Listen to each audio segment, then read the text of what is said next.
నమస్తే, welcome to Avani news network. Jantar Mantar దగ్గర cockroach Janata party చేసిన నీట్ పేపర్ లీకేజీకి సంబంధించిన వ్యవహారంలో చేసిన నిరసన ప్రదర్శన సక్సెస్ అయింది. ఒక రకంగా ధర్మేంద్ర ప్రధాన్ రాజీనామా చేశాడు మంత్రి.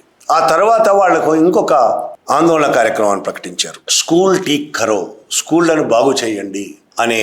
దేశవ్యాప్తంగా స్కూల్స్ ఎంత దారుణంగా ఉన్నాయో మనకు తెలుసు. ప్రభుత్వ స్కూల్స్ అన్యాయమైన పరిస్థితులు ఉన్నాయి. ప్రైవేట్ స్కూల్స్ కూడా చాలా విధమైన పరిస్థితులు ఉన్నాయి. ప్రభుత్వ స్కూల్స్లో ఫండ్స్ అయితే వస్తాయి, కానీ అక్కడ ఏమి ఫండ్స్ వస్తాయి అంటే అది కూడా తక్కువే. క్రమక్రమంగా ఫండ్స్ తగ్గుతూ పోతున్నాయి. కేంద్ర ప్రభుత్వం బడ్జెట్లోనే క్రమక్రమంగా తగ్గుతూ అత్యంత తక్కువ బడ్జెట్ దేనికైనా ఉందంటే విద్యకే. స్కూల్స్ అన్ని బంద్ చేస్తున్నారు. దాదాపు 1,00,000కు పైగా స్కూల్స్ మూసేశారు దేశవ్యాప్తంగా. ప్రభుత్వ స్కూల్స్ ఉన్న స్కూల్స్లో ఏ విధమైన సౌకర్యాలు ఉండవు. లెట్రిన్ ఉండదు, మంచినీళ్ళు ఉండవు, కూర్చోడానికి టేబుల్ ఉండవు, మట్టిలో కూర్చోవాల్సి వస్తుంది. కొన్ని చోట్ల బిల్డింగ్లే ఉండవు. ఇలాంటి పరిస్థితుల్లో సరైన విద్య అందించలేని పరిస్థితి ఉన్నది. అందించాలని కోరిక కూడా లేదు ప్రభుత్వానికి. పిల్లలు ఏం చదువుకుంటారు ఇలాంటి పరిస్థితుల్లో? చదువుకునేదంతా దాదాపు అందులో రూరల్లో కావచ్చు, పట్టణాల్లో కావచ్చు, ప్రభుత్వ స్కూల్స్లో చదువుకునేది మ్యాక్సిమం చదువుకునేదంతా పేద లోయర్ మధ్యతరగతి పిల్లలే. ఇలాంటి కనీస సౌకర్యాలు కూడా లేని వీళ్ళు ఇక ఏం చదువుకుంటారు, ఏం జ్ఞానం సంపాదిస్తారు? ఈ పరిస్థితుల్లో కాక్రోచ్ జనతా పార్టీ స్కూల్ ఠీక్ కరో ఉద్యమాన్ని చేపడుతున్నామని ప్రకటించింది. దాంట్లో భాగంగా దాదాపు దేశంలో ఉన్న ప్రతి ఒక్కళ్ళు వాలంటీర్గా ఎవరైనా కావచ్చు, సిజేపీ వాలంటీర్లు కావచ్చు, ప్రజలు కావచ్చు, జంజీలు ఎవరైనా కావచ్చు, మీకు దగ్గరలో ఉన్న స్కూళ్ళకు వెళ్ళండి, వీడియోలు తీయండి. అక్కడ ఏం సౌకర్యాలు ఉన్నాయి, టేబుల్ ఉన్నాయా లేవా, బలపాలు మన బోర్డులు ఉన్నాయా లేవా, టీచర్లు ఉన్నారా లేరా, లెట్రిన్లు ఉన్నాయా లేవా, గ్రౌండ్ ఉందా లేదా, ఇట్లా అన్ని రకాలుగా బిల్డింగ్ సరిగ్గా ఉందా లేదా, వీడియోలు తీయండి. వీడియోలు తీసి మాకు పెట్టండి. దీని మీద దేశవ్యాప్తంగా ఒక ఉద్యమం చేద్దామని పిలుపునిచ్చింది. ఆ పిలుపులో భాగంగా ఒక యువకుడు ఆ పిలుపులో భాగంగా చేద్దామనుకున్న ఒక సిన్సియర్ పని వల్ల అతని తండ్రిని హత్య చేశారు బీజేపీ వాళ్ళు. దాని విషయం ఏందో మనం చూద్దాం. జంతర్ మంతర్ దగ్గర ఉద్యమం జరిగిన రోజులు షేక్ అబ్దుల్ హఫీజ్ అనే ఒక 26 ఏళ్ల యువకుడు జంతర్ మంతర్ దగ్గర ఉద్యమంలో మొత్తం ఫస్ట్ రోజు నుంచి లాస్ట్ రోజు వరకు పాల్గొన్నాడు. వాలంటీర్గా పనిచేశాడు. అందరికీ సహకారం అందిస్తూ సేవలు చేస్తూ పనిచేశాడు. అతను బెంగాల్కు సంబంధించిన బంకురా జిల్లా, పశ్చిమ బెంగాల్లోని బంకురా జిల్లా ఇందాస్ బ్లాక్లో కరిసుండా అనే గ్రామానికి సంబంధించిన వ్యక్తి. 26 ఏళ్ల అబ్దుల్ హఫీజ్. ఈ ఉద్యమం తర్వాత సిజేపీ పిలిపించిన కార్యక్రమం స్కూల్ ఠీక్ కరే అనే కార్యక్రమంలో భాగంగా ఆయన తన గ్రామంలో ఉన్న స్కూలుకు సంబంధించి కూడా వీడియోలు తీసి పెట్టాలని అనుకున్నాడు. అందుకోసం ఆగస్టు 13వ తేదీన 3-4 రోజుల క్రితం ఆగస్టు 13వ తేదీన స్కూల్కి వెళ్ళాడు. ఆ స్కూల్లో ఒక టీచర్ని కలిసి నేను ఈ విధంగా ఈ స్కూల్లో ఉన్న సౌకర్యాలకు సంబంధించి వీడియో తీస్తాను, ఆ స్కూల్లో సౌకర్యాలు ఎలాగూ లేవు, వీడియోలు తీసి నేను ఇట్లా మా సిజేపీ పిలుపునిచ్చింది కాబట్టి వీడియోలు తీసుకుంటాను అని చెప్పాడు. దానికి ఆ టీచరు హెడ్ మాస్టర్ లేడు కాబట్టి రేపు వచ్చిన తర్వాత నువ్వు తీసుకోవచ్చు అని చెప్పాడు. చెప్పిన తర్వాత అబ్దుల్ హఫీజ్ ఇంటికి వెళ్ళిపోయాడు. రాత్రి 8 గంటలు, ఇది మధ్యాహ్నం జరిగింది. రాత్రి 8 గంటల ప్రాంతంలో ఒక పెద్ద గుంపు వాళ్ళ ఇంటి మీద దాడి చేసి జై శ్రీరామ్ అనే నినాదాలు, ముస్లింలకు వ్యతిరేకమైన నినాదాలు చేస్తూ ఒక పెద్ద గుంపు బీజేపీ నాయకులు, బీజేపీ కార్యకర్తలు గుంపు దాడి చేస్తారు. అంటే ఆ టీచరు బీజేపీ వాళ్ళకి ఇన్ఫార్మ్ చేశాడు, ఈయనని వెళ్ళిపోయి రేపు రమ్మని చెప్పి బీజేపీ వాళ్ళకి ఇన్ఫార్మ్ చేశాడు. దాంతో 8 గంటల ప్రాంతంలో ఒక పెద్ద గుంపు వీళ్ళ ఇంటి ముందు కరెంటు స్తంభాల్లో కరెంటు కనెక్షన్ కట్ చేసింది. ఆ ఏరియా మొత్తం పవర్ తీసేసింది. రాడ్లు, కర్రలు, రాళ్ళు, శూలాలు కూడా పట్టుకొని తలుపులు బద్దలు కొట్టి ఇంట్లోకి చొచ్చుకొచ్చింది. ఈయనను చంపడానికి ప్రయత్నం చేసింది. దారుణంగా కొట్టారు. ఈయనను చంపడానికి ప్రయత్నం చేశారు. దాంతో ఈ అబ్దుల్ హఫీజ్ తండ్రి షేక్ మహమ్మద్ జనాబ్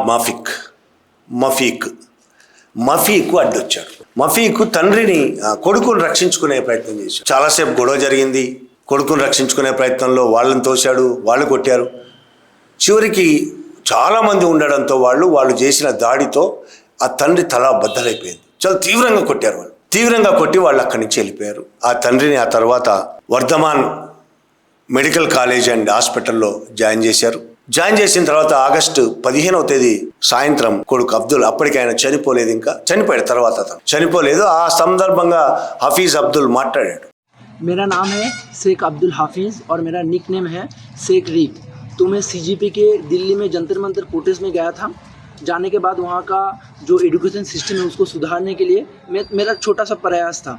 तो मैं लौट के आया। तो मेरे गांव में, जो मेरा गांव है, मेरा डिस्ट्रिक्ट है Bankura district, police station Indas, and मेरा विलेज जो है करिशुंडा, और मेरा जो ग्राम पंचायत है वो है करिशुंडा ग्राम पंचायत।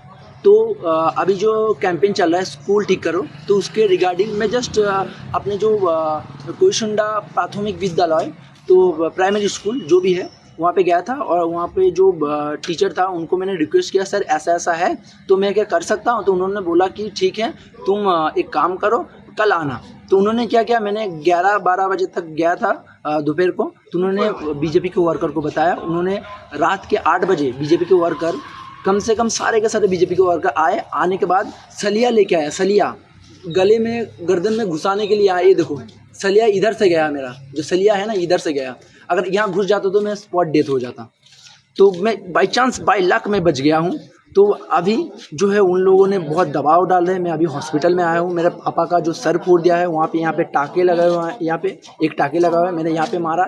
अभी देखो यहाँ पे हाथ पे देखो, यहाँ पे मार के पूरा हाथ तोड़ देने की कोशिश किया उन्होंने। ठीक है, बहुत ज़बरदस्ती किया, पूरा मतलब हालत ख़राब कर दिया। अभी हम हॉस्पिटल में आए हैं, अभी हम पुलिस स्टेशन जा रहे थे, तो हम ये सुन रहे थे कि वो लोग वहाँ पे भी सब लोग आ चुके हैं, पुलिस के सामने मारने की, जान से मारने की धमकी दे रहा है।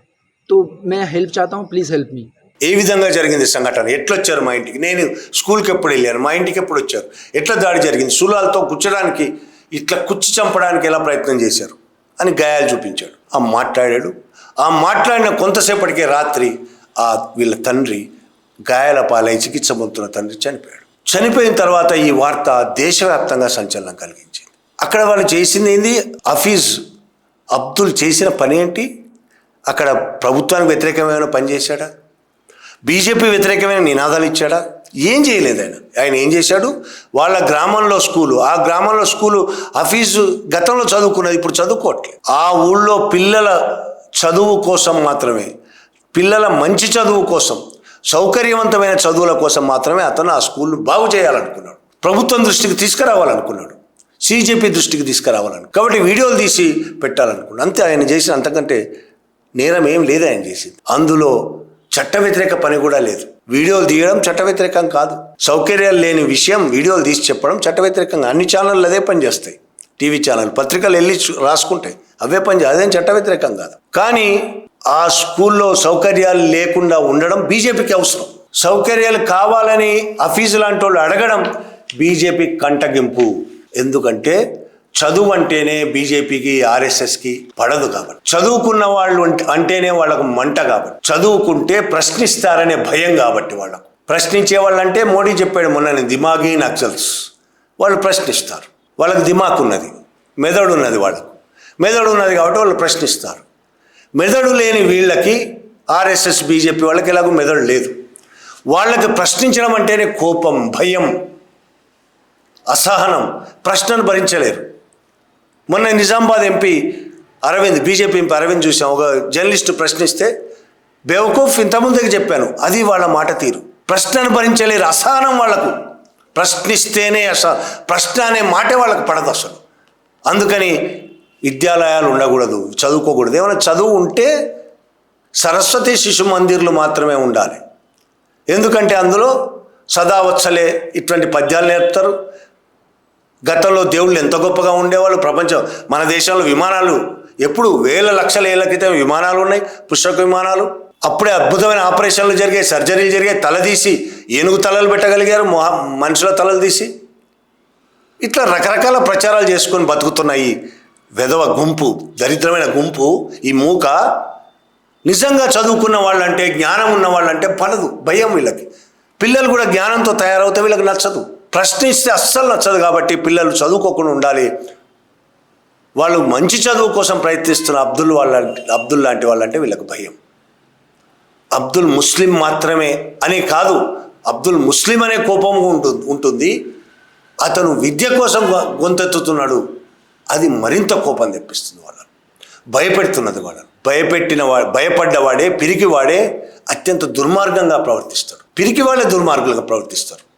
హిట్లర్ను చూసాము, చాలా పిరికివాడు, చాలా దుర్మార్గంగా ప్రవర్తించాడు. ఇప్పుడు పిరికివాళ్ళైన మన పాలకులు చూస్తున్నాం ఎంత దుర్మార్గంగా ప్రవర్తిస్తున్నారు. జంతర్ మంతర్ దగ్గర చూసాం. వాళ్ళ అనుచరులు కాబట్టి వీళ్ళంతా అంత దుర్మార్గంగా శూలాలతో, రాడ్లతో, కత్తులతో ఒక 26 ఏళ్ల పిల్లగాన్ని చంపడానికి వచ్చారు. తండ్రిని చంపేశారు.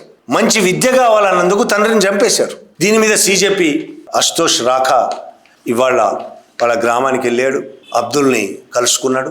దీని మీద సరే వాళ్ళు మాట్లాడుతున్నారు, అభిజిత్ దీప్కే మాట్లాడాడు, వీళ్ళందరూ మాట్లాడుతున్నారు. अब्दुल के पिताजी की क्या गलती थी? अब्दुल की क्या गलती है? सिर्फ यही कि वो अपने स्कूल ठीक कराना चाहता है। मैं भाजपा के गुंडों को सिर्फ ये कहना चाहता हूं कि तुम्हें जितनी गुंडागर्दी करनी है कर लो, जितनी मार पिटाई करनी है कर लो। हम डरने वाले नहीं हैं, हम रुकने वाले नहीं हैं, हम झुकने वाले नहीं हैं। कल मैं, हमारे जो जोनल इंचार्जेस हैं अंकित, विजय, हमारी कोर टीम और सीजेपी के तमाम साथी बांकुड़ा पहुंचेंगे अब्दुल के परिवार को न्याय दिलाने। हम बंगाल के सभी कॉकरोचेस से रिक्वेस्ट करते हैं कि आप लोग भी ज्यादा से ज्यादा संख्या में इंदस बांकुड़ा डिस्ट्रिक्ट में जो पुलिस थाना है वहां पहुंचे। अब्दुल के परिवार को न्याय दिलाना हमारी जिम्मेदारी है और हम तब तक नहीं रुकेंगे जब तक उसके परिवार को न्याय नहीं मिल जाता। इन लोगों से डरने वाले नहीं हैं हम। పోలీసులు కూడా చాలా సీరియస్ గొడవ అవ్వడంతో దేశవ్యాప్తంగా కేసు కూడా పెట్టారు. కొంతమందిని అరెస్ట్ కూడా చేశారు. అందులో బీజేపీ నాయకులు కూడా ఉన్నారు. అయితే ఇందులో వింత ఏంటంటే, వింత కూడా కాదు, ఇట్లా అబద్ధాలు ఆడడం అనేది వాళ్ళకు అలవాటు కదా, ఎప్పుడు చెప్తూనే ఉంటారు. ఆర్ఎస్ఎస్ వాళ్ళకు, బీజేపీ వాళ్ళకి అలవాటు. పశ్చిమ బెంగాల్ ముఖ్యమంత్రి సుధేందు అధికారి మాట్లాడతాడు ఇవాళ. ఆ దాడికి బీజేపీకి ఎలాంటి సంబంధం లేదు, దాడి చేసిన వాళ్ళలో బీజేపీ వాళ్ళు ఎవరు లేరు, అసలు దాడి చేసిందే బీజేపీ వాళ్ళు, బీజేపీ నాయకులు. కానీ ఈయన చెప్తాడు బీజేపీ వాళ్ళు ఎవరు లేరు, వాళ్ళు నేరస్తులు అంతే, వాళ్ళు బీజేపీ వాళ్ళు కాదు. నిజం చెప్పాలంటే ఈ దేశంలో ఆయన చెప్పినట్టు వాళ్ళు నేరస్తులు, ఎస్ వాళ్ళు నేరస్తులు. ఈ దేశంలో నేరస్తులు ఎవరయ్యా అంటే బీజేపీ ఆర్ఎస్ఎస్ వాళ్ళే. అసలైన ఈ దేశానికి అతి పెద్ద క్రిమినల్స్ ఎవరయ్యా అంటే ఈ దేశంలో ఆర్ఎస్ఎస్, బీజేపీ వాళ్ళే. ఇప్పుడు అది అబ్దుల్ విషయంలో నిరూపితమైంది. బీజేపీ ఆర్ఎస్ఎస్ వాళ్ళే అబ్దుల్ వాళ్ళ తండ్రిని చంపేశారు, దుర్మార్గంగా చంపేశారు. ఇప్పుడు దాన్ని తప్పించుకోవడానికి అందులోనూ సిజేపీ దేశవ్యాప్తంగా చాలా ఫేమస్ అయింది, సంచలనం కలిగించే ఉద్యమాలు చేసింది, సక్సెస్ అయింది. దాంతో జంజీలందరూ సిజేపీ వైపు ఉన్నారు. జంజీలను తమకు వ్యతిరేకంగా తయారు కాకుండా చూసుకోవాలంటే వీళ్ళు కొత్తగా చూసుకోవాల్సింది ఏం లేదు, అయిపోయింది, తయారైపోయారు. జంజీలు బీజేపీ వ్యతిరేకంగా నిలబడ్డారు ఇవాళ. ఎందుకంటే జంజీలు ప్రశ్నిస్తున్నారు కాబట్టి. లోపల్లోంచి ఎవరికైతే ప్రశ్న వస్తాడో, మెదడుతో ఎవరైతే ఆలోచిస్తారో నిజాయితీగా, వాళ్ళు బీజేపీని, ఆర్ఎస్ఎస్ని ప్రశ్నించి తీరుతారు, వ్యతిరేకించి తీరుతారు. ఎవరికైతే మెదళ్ళు లేవో, ఆలోచించరో, బుర్ర లేదో, పెండ ఉందో బుర్రలో, వాళ్ళకు దేవుడు మోడీ దేవుడైతాడు. బీజేపీ ఆర్ఎస్ఎస్ అసలు ప్రశ్న అంటేనే వాళ్ళకి భయం. కుటుంబాల్లో కూడా మనం చూస్తుంటాం, కొంతమంది పెద్దవాళ్ళు ప్రశ్నించకూడదు, కళ్ళు పోతాయి. అలానే కూడా దేవుడి గురించి మాట్లాడితే అలానే కూడా కళ్ళు పోతాయి. ప్రశ్నించడమే భయం వీళ్ళకు. ప్రశ్నను స్వీకరించడం అంటేనే భయం. అదే ఆర్ఎస్ఎస్కు అద్భుతంగా పనిచేస్తుంది. ఈ సంస్కృతి, ఈ పనికిమాలిన సంస్కృతే ఆర్ఎస్ఎస్ను ఈ దేశంలో ఇవాళ ఇంత పెద్ద సంస్థగా నిలబెట్టింది. అట్లా ఇక్కడ కూడా ప్రశ్నించే వాళ్ళంటే వాళ్ళకు భయం కాబట్టే వాళ్ళ నాన్నను చంపారు, ఆయనను చంపడానికి ప్రయత్నం చేశారు. ఆయన మీద ఎంతో కాలంగా ఈ బీజేపీ వాళ్ళ కోపం ఉందని ఆ గ్రామస్తులు చెప్తున్నారు. జంతర్ మంతర్లో ఆయన ఉద్యమంలో పాల్గొన్నప్పటి నుంచే ఆయన మీద కోపంగా ఉంది. ఇప్పుడు స్కూల్ విషయాల్లో బహిర్గతం చేస్తున్నారు, ప్రపంచానికి తెలియజేస్తున్నాడని మరింత కోపం. స్కూలు సరిగ్గా లేదని ప్రపంచానికి తెలియజేస్తే బీజేపీకి ఎందుకు కోపం వస్తుంది అంటే, స్కూలు సరిగ్గా లేకపోవడమే బీజేపీకి కావాలి, స్కూల్లో సరిగ్గా విద్య ఉండకపోవడమే బీజేపీకి కావాలి, టీచర్స్ లేకుండా పొరంబోకులుగా తయారు కావాలి పిల్లలు అనేది బీజేపీ కోరుకుంటుంది. వాళ్ళ నాయకుల పిల్లలందరూ అమెరికాలో, రష్యాలో చదువుకుంటుంటారు. పెద్ద పెద్ద పొజిషన్లు, బీసీసీఐ ఇట్లాంటి పొజిషన్లో వాళ్ళ పిల్లలు ఉంటారు. ఫ్యాక్టరీలు పెట్టి కోట్లు సంపాదిస్తుంటారు. వాళ్ళ పిల్లల్ని వాళ్ళని కాపాడడానికి వీళ్ళందరూ చదువు సంధి ఏమీ లేకుండా వీళ్ళు రోడ్ల మీద తిరగాలి, కాషాయ జెండాలు పట్టుకొని మసీదుల ముందు ఎగరాలి, పెద్ద పెద్ద డీజేలు పట్టుకొని మందు కొడుతూ, బీర్లు కొడుతూ ఎగరాలి. ఇది వీళ్ళ కోరిక, బీజేపీ ఆర్ఎస్ఎస్ నాయకుల కోరిక. అందుకోసమే చదువు లేకుండా చేయాలనుకుంటున్నారు భారతదేశంలో. ఒకవేళ చదువు ఉన్నా అదే సరస్వతి విద్యా మందిర్ లాంటి చదువులు మాత్రమే. అంటే ఆ చదువులు ఏంటి? అజ్ఞానంలో ముంచెత్తే చదువులు, చరిత్రను వికృతంగా వక్రీకరించే చదువులు, చరిత్రను వక్రీకరించే చదువు, అబద్ధపు చరిత్రను చెప్పే చదువులు, అవి ఉండాలి వీళ్ళకి. దేశ స్వతంత్ర పోరాటంలో గాంధీ ఎంత ద్రోహం చేశాడు, పండిత్ నెహ్రూ ఎంత ద్రోహం చేశాడు, భగత్ సింగ్ ఎంత ద్రోహం చేశాడు స్వతంత్ర పోరాటానికి, బ్రిటిష్ వాళ్ళకి మద్దతుగా వీళ్ళు ఎట్లా పనిచేశారు, సావర్కర్ బ్రిటిష్ వాళ్ళకి వ్యతిరేకంగా ఎంత గొప్పగా పోరాడాడు. ఇది వీళ్ళ చరిత్ర. సావర్కర్ లాంటి వీరయోధుడు పోరాడుతుంటే గాంధీ, నెహ్రూ, భగత్ సింగ్ లాంటి వీళ్ళందరూ బ్రిటిష్ వాళ్లకు తొత్తులుగా మారిపోయారు. ఇది ఇట్లా వీళ్ళ చరిత్ర ఉంటే వీళ్ళకి చాలా ఆనందం, తృప్తిగా ఉంటుంది.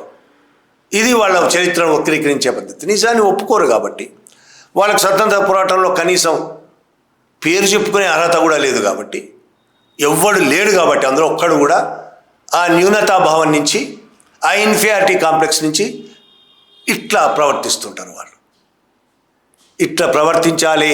వాళ్ళు ప్రవర్తిస్తుంటే అందరూ వాళ్ళకి జేజేలు కొట్టాలంటే ఆ జేజేలు కొట్టే వాళ్ళకు చదువు ఉండొద్దు. అందుకని స్కూల్స్ ఉండొద్దు. ప్రభుత్వ స్కూల్స్ మొత్తం సర్వనాశనం అయిపోవాలి. 1,00,000 స్కూళ్ళే కాదు, మొత్తం స్కూల్స్ అన్నీ మూసేయించాలి. ఆర్ఎస్ఎస్ స్కూల్స్ మాత్రమే తీసి ఉంచాలి. ఆర్ఎస్ఎస్ కొత్తగా స్కూల్స్, మిలిటరీ స్కూల్స్ కూడా ఇప్పుడు మిలిటరీ స్కూల్స్ కూడా ఆర్ఎస్ఎస్ బీజేపీ వాళ్ళే. ఇప్పుడు సైన్యంలో వాళ్ళే ఉండాలి. రాహుల్ గాంధీ చాలా స్పష్టంగా మాట్లాడుతున్నాడు. సైన్యంలో వాళ్ళే, విద్యా వ్యవస్థలో వాళ్ళే, న్యాయ వ్యవస్థలో వాళ్ళే, పోలీస్ వ్యవస్థలో వాళ్ళే, అన్ని రంగాల్లో వాళ్ళని చొప్పించాలి. వాళ్ళ బెదిరింపులకు భయపడుతూ ప్రజలు బతకాలి, వాళ్ళకి సేవ చేసుకుంటూ బతకాలి.